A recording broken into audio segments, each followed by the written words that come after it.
এই প্রজন্ম ফুফুর বাড়ি চিনে না, জানেও না তার একটা ফুফু আছে, জানেও না। বছরকে বছর চলে যায়, ফুফুর বাড়ির রাস্তা ভুলে গেছে যুবক, ঠিক কিনা কথা জোরে বলেন। এই প্রজন্ম চাচার বাড়ি চিনে না, এই প্রজন্ম খালার বাড়ি চিনে না, এই প্রজন্ম গরিব বোনকে বিয়ে দেওয়ার পরে মনে করে যে তার জিম্মাদারি শেষ, আর কোনোদিন বোনের বাড়ি যায় না, নিজের বিবি নিয়ে আমোদ ফুর্তি করে জীবন কাটায়।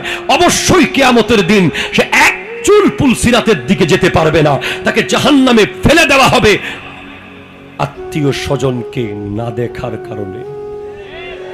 কঠিন হয়ে গেছে এই জায়গাটা। এই জায়গায় একেবারে আমরা দিন দিন এত অবহেলা, এত অবহেলা, ব্যস্ততা ব্যস্ততা ব্যস্ততা ব্যস্ততা ছাড়া পৃথিবীতে কিছু নাই, ঠিক কিনা জোরে বলেন। এই ব্যস্ততার মাঝেও আপনার জন্য বাধ্যগত ফরজ কোরআন বলেছে আপনাকে ওয়া ইতাইজিল কুরবা, আপনাকে যেতে হবে ফুফুর বাড়িতে, আপনাকে খালার খবর নিতে হবে, আপনাকে বোনের খবর নিতে হবে, অসুস্থ হলে দেখতে যেতে হবে, মারা গেলে জানাজা পড়তে যেতে হবে, দাওয়াত দিলে দাওয়াত খেতে যেতে হবে।